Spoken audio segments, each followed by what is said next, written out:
In the fall of 1994, Michael Cremo, co-author with Richard Thompson of the highly controversial book, The Hidden History of the Human Race, embarked on a 3-month nationwide television and radio tour to publicize their work.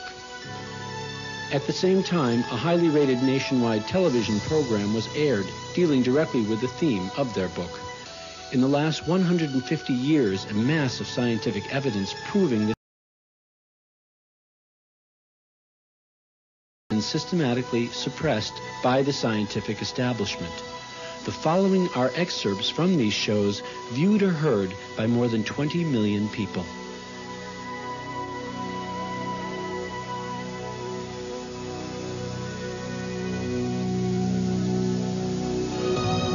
Why would thousands of artifacts be ignored by mainstream archaeology? They show the unthinkable. Images of man battling with dinosaurs. Reptilian creatures interacting with men and women.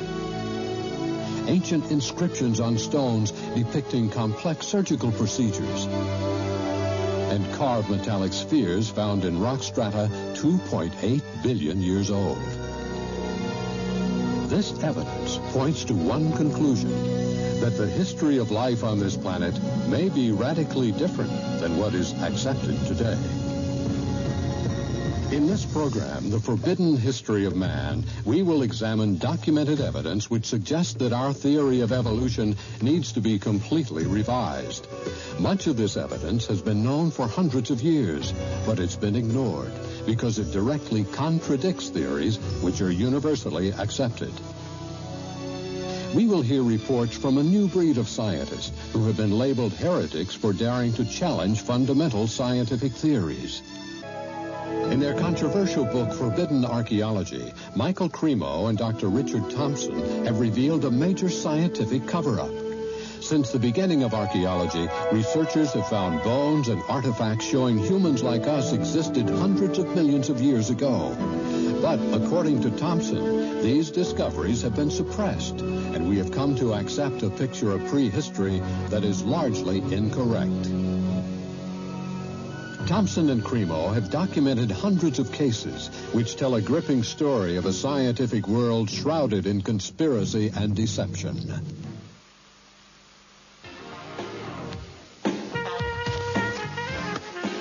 And welcome back to 43 Focus, and please welcome Michael Cremo, who's the co-author of this book, The Hidden History of the Human Race. Nice to see you, Michael. Good to be here, Gary. This, I believe, calls into question Darwinian's theory of evolution. Is that correct? Yes, Gary. Essentially, that theory says that human beings like us have been around for about 100,000 years. And before that, you would have had only ape-man-like creatures. Before that, apes and monkeys. What we found, however, when we looked into the entire history of archaeology, my co-author and I did 8 years of research. We looked at every archaeological discovery that's ever been made. And what we found is that there are hundreds of such discoveries that indicate human beings like ourselves have been around for literally millions of years. What's been the reception to this book? Oh, there's been, from the spokespersons of the scientific establishment, there has been absolute outrage. For example, how dare you come up with any kind of Well, like Richard Leakey, for example, he said this book is, pure humbug. Nobody would take it seriously but a fool. On the other hand, we've had many scientists and scholars say this is a wonderful book. It's really great that finally somebody has brought together all this evidence, because a lot of it's not available in English. We had to do 8 years of research, translate papers from German, Russian. You referred to in India the Vedic literature? Well, yes. What is that? I was saying in the beginning that we do take our inspiration from these ancient Sanskrit writings of India. They're collectively called the Vedas. Among them are the Puranas. Purana is a Sanskrit word. It means history. Now, these histories tell of human civilizations on this planet going back millions of years. How do we know those are accurate? Well, that was our question, too.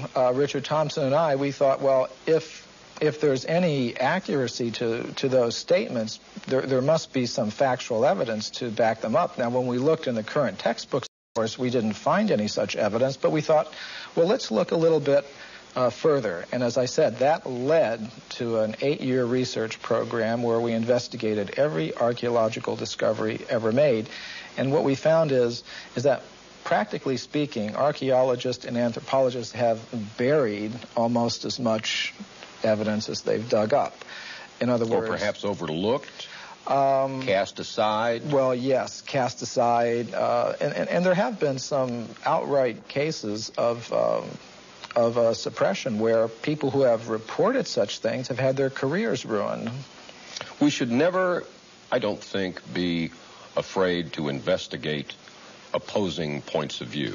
And the hidden history of the human race is something that is in direct opposition, I guess, to the Darwinian theory of evolution.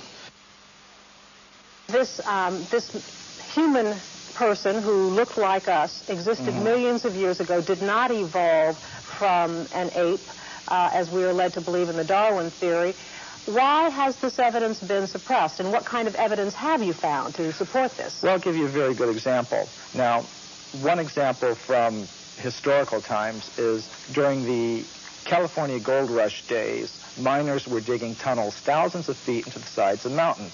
Now, the rock in these mountains is over 10 million years old. So when they were digging these tunnels, they were finding human skeletons, they were finding stone spear points, they were finding mortars and pestles, hundreds of them at dozens of locations. Now, all these were gathered together, reported to the scientific world by J.D. Whitney, who was the state geologist of California.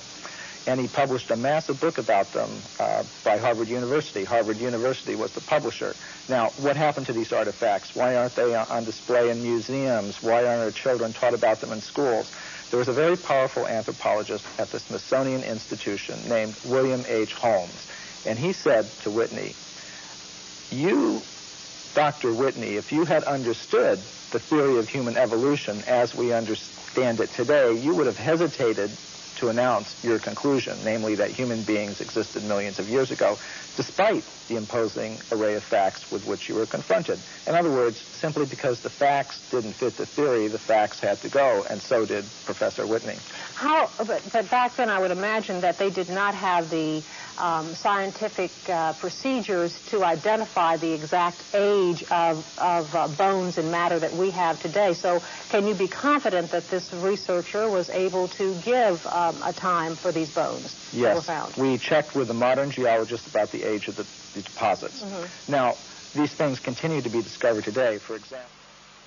And a vast amount of evidence showing that human beings like ourselves have been around for millions of years has been systematically suppressed.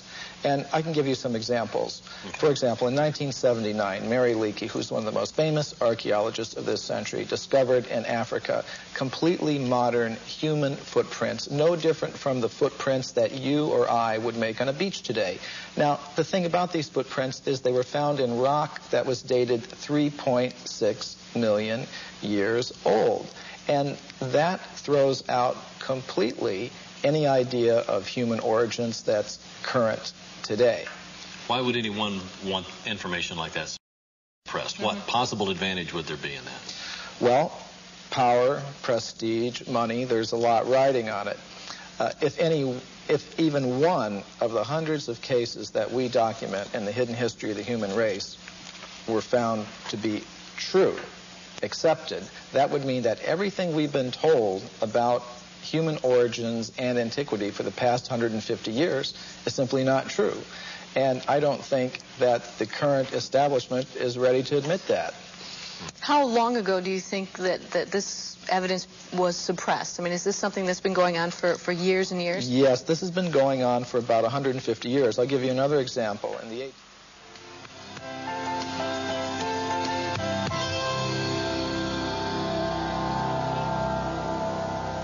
Following what it is that you have uncovered from other people's findings in this type of thing, do you believe that man existed with the dinosaur, for example?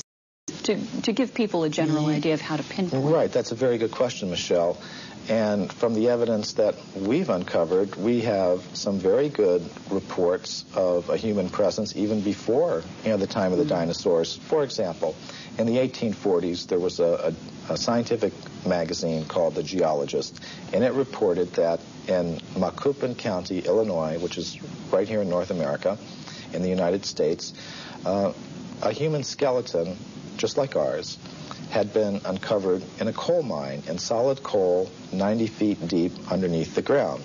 Now, Richard Thompson and I were able to discover from the reports exactly where that occurred. And we talked to the Geological Survey of the state of Illinois, and we asked them, well, how old is the coal there? And it turned out it was 300 million years old, which means it's older than the Jurassic, that word everybody knows now that refers to the dinosaurs. In other words, it was older than the age of the dinosaurs. Wow. Okay, so that throws a whole new spin on it. Yes, indeed it does. And some of the scientists who have read the book have obviously recognized that. For example, William Howells, who is one of the big anthropologists of this century, one of the architects of the current paradigm, he said, well, if what you say here is true, it more or less throws a monkey wrench into our whole picture of how life originated on this planet. And I think it does. Something you alluded to a few moments ago I want to bring up again. You talked about man coexisting with apes and coexisting with another kind of ape-man creature, and you again mentioned North America, and I think, of course, there's always been a lot of interest in Bigfoot, which is essentially where this is coming from. Some of the information that you brought forward is that this is just a descendant of this same wild man creature that was existing years ago. That's a distinct possibility. Now, when I first heard about this subject, I was extremely skeptical. But what turned me around is when I began to read reports about these creatures by very well-respected anthropologists. For example, Grover S. Kratz, who's at the University of Washington, up in the Northwest. He has extensively studied the footprints of these creatures, and he says they're biologically convincing. There is no possible way that they could have been hoaxed, and he's pretty well convinced that these creatures do exist. So that's the sort of thing that convinced me that there is a very good chance that they're there, and from the descriptions of these creatures, they seem to match very well some of the descriptions that we get of the ape-man-like creatures that supposedly existed millions of years ago. Okay. So, but yet we keep coming around to the same thing. People just don't want to believe it. They just, like you said, well, they're skeptical. They go, oh, no, that's just a hoax. They're not hearing the information that noted scientists are finding. Well, all we really wanted to do in our book is put the facts on the table, all of them, not just the facts that you will see in the current textbooks, but all of the facts that are relevant to this whole subject, and let people draw their own conclusions. One of the questions I first came up with when I was reading the book that you did answer in the book that I'd like you to explain was that I said, well, gee, don't we have all these machines now that can look at the footprints or the bones or whatever, and that will just tell us how old it is? Oh, this is a very common perception. We have such faith in technology and those who employ it that when we hear about things like carbon-14 testing or potassium-argon testing, we think it really is a very simple process, almost like you pop something in the microwave and boom, it comes out. It's not like that at all. These are very complicated procedures. What I found in practice is that scientists may run several tests on the same piece of bone. Some of the ages will be very great, some very small, and they will tend to pick the date to publish in their scientific literature that most fits the idea that they start out with about how old the fossil should be. Now, that often happens. What What do scientists and researchers have to gain by distorting their findings? I mean, you would think that if they truly think that they found evidence of man pre-existing the dates that we take for granted right now, that they would want to be published, that they would want people to hear about this, that they would get their name up in lights, as it were, as making this remarkable discovery. Why is this so suppressed? Well, there are tremendous pressures for conformity within the scientific community. For example, for every academic post that opens up, every professorship that opens up in an American university, there are generally hundreds of applicants. Mm-hmm. And it does not help your reputation if you go reporting things that should not be reported. It could be very bad for one's reputation. And in our book, we document several cases of that. For example, Virginia Steen McIntyre. She's a geologist who I personally know. She lives in Colorado now. She went to Mexico in the 1970s, and she was a geologist with the U.S. Geological Survey. She dated a site there where some human artifacts have been found at 300,000 years. Mm-hmm. All her test results show that that was the age of that site. But because that went against the dominant idea that human beings have only been in North America for 30,000 years, she said she was not able to get the report published. She was labeled a publicity seeker and a maverick in her community of scholars. And she said she eventually lost a professorship that she held at an American university because of this, and hasn't been able to work as a geologist since. Now, this is not the normal picture that we have of how science works, but unfortunately, these are the sorts of things that can happen, and these are the sorts of pressures that can be applied in order to keep a certain view intact. Mm-hmm. So what do people need to do now? They apparently, we need the public to open their minds up a little bit more to alternative ideas to what we've been taught. Well, I think one thing we need to do is develop a little bit more of a healthy skepticism towards pronouncements from spokespersons from the scientific community. Just as we've learned not to accept without question every pronouncement that may come from, the press secretary of a politician or the public relations office of a corporation. We may want to dig a little further, keep an open mind, have some healthy skepticism, and I think perhaps we've placed spokespersons from the scientific community on a little bit of a pedestal, and we may need to give them the same sort of treatment that we would give to spokespersons from other groups in society. The Bible answers the riddle of our origin in 4 simple words: and God created man. Darwin looked at monkeys and saw Michelangelo. But for modern anthropologists who try to put a name and a date to the dawn of humankind, the answer is constantly changing. Fossils discovered recently in Ethiopia put our earliest ancestors at around 4.4 million years, but some scientists believe that there is evidence that on an archaeological dig in Hueyatlico, Mexico, Dr. Virginia Steen McIntyre discovered tools that predated the earliest known humans. Her find created a storm of controversy. Don't really want to be in the center of a controversy. I never asked to be in the center of a controversy, but I'm here, and doggone it, I want to get the information out. I want to get at the truth. I guess that's what it is. Why does Dr. Steen McIntyre feel the need to protect her artifacts from her more mainstream colleagues? Why are contradictory findings being met with contempt instead of excitement? Some researchers charge it's because these new findings would turn modern anthropology on its head.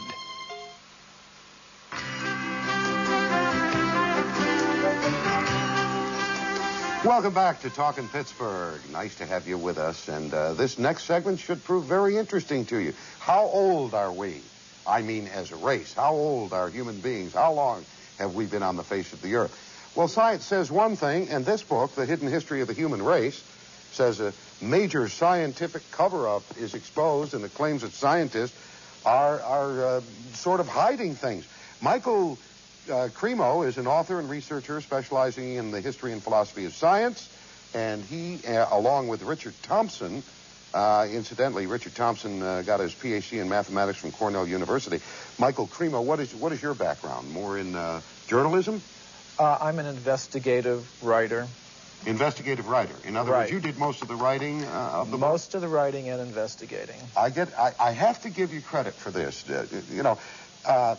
Here's one testimonial that says, Hidden History is a detective novel as much as a scholarly tour de force.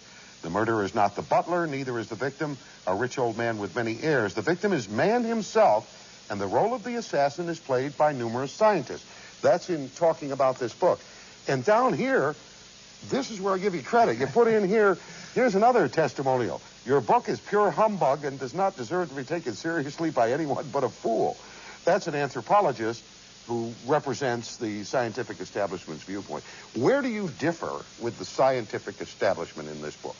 Well, you're right. This book is causing shockwaves in the scientific community, and where we differ is, let's just put the facts on the table and look at them and see how they've been dealt with.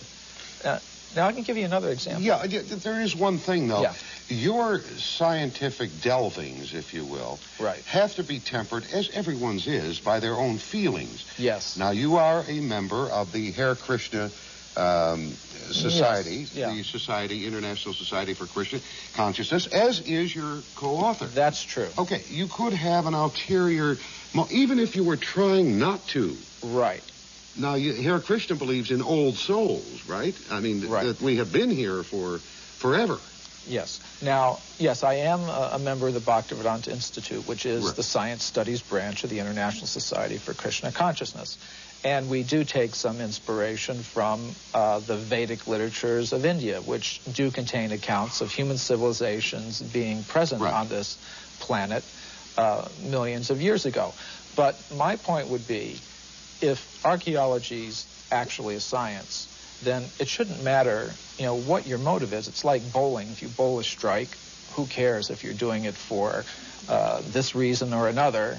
I mean, facts are facts. Now, the facts that we've uncovered... we know statistics can be distorted for whichever way someone wants them to be distorted. We know that. Right. You and I could take the same statistic and change it around and make it look different. So let's look at them. And on the other hand, other people, and I think we've documented this in the book, that there is a commitment to this idea that we have a recent origin on this planet that is itself biasing the presentation of the Let me facts. tell folks, if they want to learn more about what you've written about, The Hidden History of the Human Race is the book. And this is Michael Cremo. I thank you so much for being with us. We have run out of time. Pleasure to have been here, Ron. Very nice to have you with us. Check it out if you're interested in the history of man and find out if you're 1 million years old, 2 million years old, or just 100,000. Have a wonderful day, a wonderful weekend.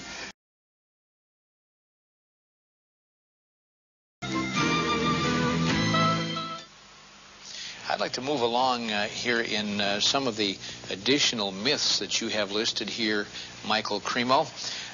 You have talked in terms of the fact that scientists don't cheat. That's a myth. You say there's actual cheating going on. Oh, that's very well documented. For example, the Piltdown case is a very famous case that documents that. Now, what that has to do with is early in this century, there was a purported discovery of an ape man in England based on a skull and a jawbone. And this Piltdown ape man, was in the science textbooks for about 40 years. And then suddenly it was revealed that the British Museum had tested these fossils and determined that it was a very elaborate hoax.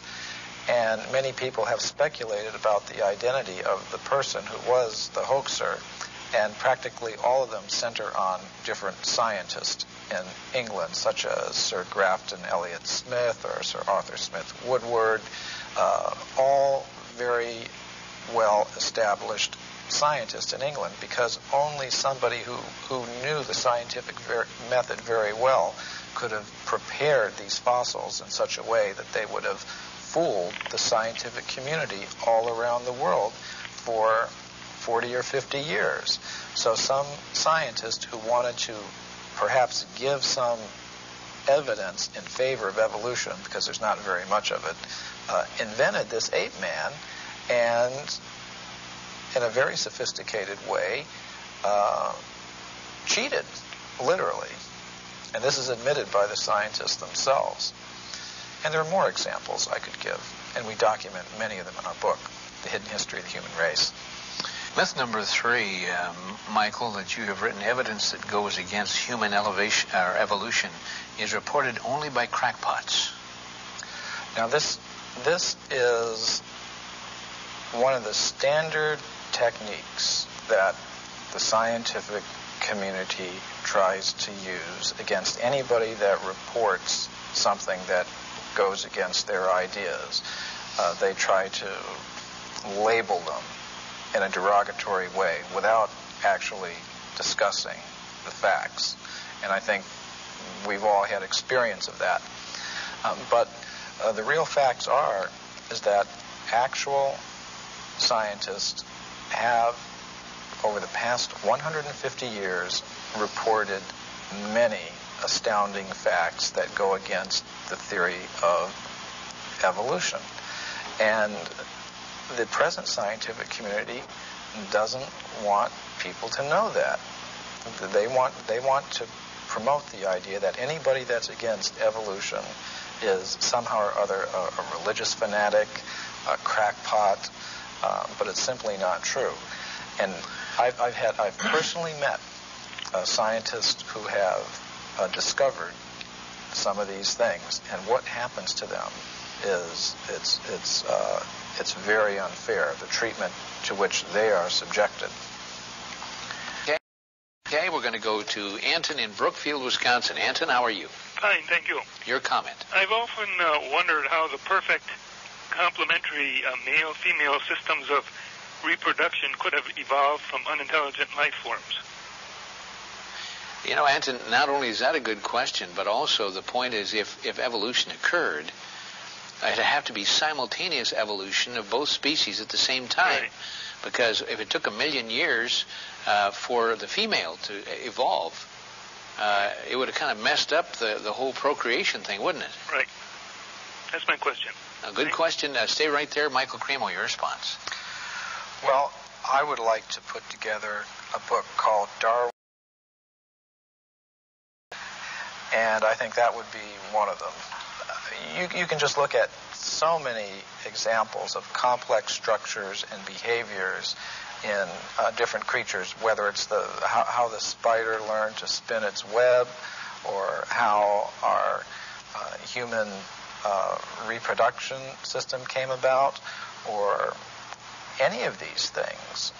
They're a complete mystery. They're not explained even theoretically by the evolutionist, and what they do is, when they want to explain anything, they just wave their magic wand and said, it happened by evolution. And that's why I call it Darwin's fairy tales. Well, I think it's time to begin to look at the implications of all of this. I can assure our audience that you have hundreds of similar cases, and obviously you are inspired by a religious tradition, as we mentioned that's correct. Earlier. You're a student of the Hindu Vedantic tradition. Right. It's very different than the Christian Jewish fundamentalist tradition that insists on a divine creation that occurred some 5,000 years ago.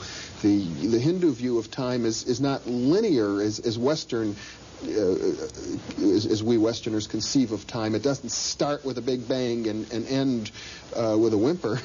Right. It's cyclical, isn't it? Yes. The basic pattern is cyclical. And this is actually the subject of a presentation I shall be making in New Delhi to the World Archaeological Congress called Puranic Time in the Archaeological Record. And the concept of time that you do find in the Puranas is, in fact, cyclical. Now, what might one predict from that? Say if you have civilizations coming and going over vast periods of time, perhaps you might have humans and other ape-man-like creatures coexisting. I will mention that the Puranas do talk about intelligent races of ape-like creatures that use stone tools. This is not an idea that came in with Darwin. It's been there for thousands of years. Now, what might one predict from that? If you were to predict what archaeologists might find, you would say, well, they would tend to find a very bewildering mixture of anatomically modern human fossils, ape-man-like fossils, crude stone tools, articles indicative of a higher level of culture, all sort of mixed up and going back, hundreds of millions of years. I think you might also predict that given the biases of investigators towards a linear progressive idea of time, with things beginning in a very simple state and progressing in a linear fashion to a more advanced state, that they might edit that record to conform to their linear progressive biases. And indeed, both predictions we found in our investigations do come true. You actually do have that very bewildering, mixture of advanced artifacts and bones mixed up with more primitive ones, going back hundreds of millions of years. And you also do find a very systematic editing of this record to conform to a linear, progressive, you might call it evolutionary view of things, which is quite amazing. Of course, if we have this sort of cyclical picture, circular picture of things, much of conventional science will need to be readjusted, and naturally, I suppose it's only fair to say that Vedantic thought has many other ideas about the nature of time and space, the nature of spiritual dimensions. I believe that your view of things would be that rather than say that humanity evolved from simple celled creatures, that in some sense we rather descended from spiritual planes. Yes, and this is a matter that... Ron in Waukesha, Wisconsin. Ron, how are you? Yes, good evening. I'm just going to make a question here and then hang up and listen. Obviously, your two guests do not believe that we evolved from lower primates. And interestingly enough, one of them comes from a Judeo-Christian background and one not. Right. Now, my question is, if we did not, then where do you two people feel we did come from? And I'd like some hard evidence of a Garden of Eden. Thank you. Okay. Actually, this is the subject matter of the next book that Richard Thompson and I are working on. We call it Human Devolution because from the evidence that we can see, it appears that if our origin is not on this planet, we did not evolve from apes on this planet. We come from a higher spiritual dimension of reality. There's creation involved. We have a relation with a supreme spiritual being, and that is what the actual evidence suggests. Now, to make a scientific case for that, we have to, first of all, show that there is more to reality. There's more to the human essence than just atoms, just chemistry. Now, this is another whole subject, and it took 8 years for us to do the research for the hidden history of the human race, and we wanted to do all that research so we could make a convincing case, and we're now in the process of making such a convincing case for human beings as being ultimately spiritual in origin, and we intend to make a very convincing case for that in our next book. All the evidence suggests that human beings, as we know them, did not originate on this planet, but have come to this Earth from other dimensions. This network special will follow the efforts of a new breed of scientists who are courageously revealing a vast body of hidden knowledge. Carved stones, ancient statues, and human artifacts have been ignored by the academic establishment to protect their long-held theories of human origins. But should this evidence be allowed to speak for itself, the history of man on this planet may never be the same again.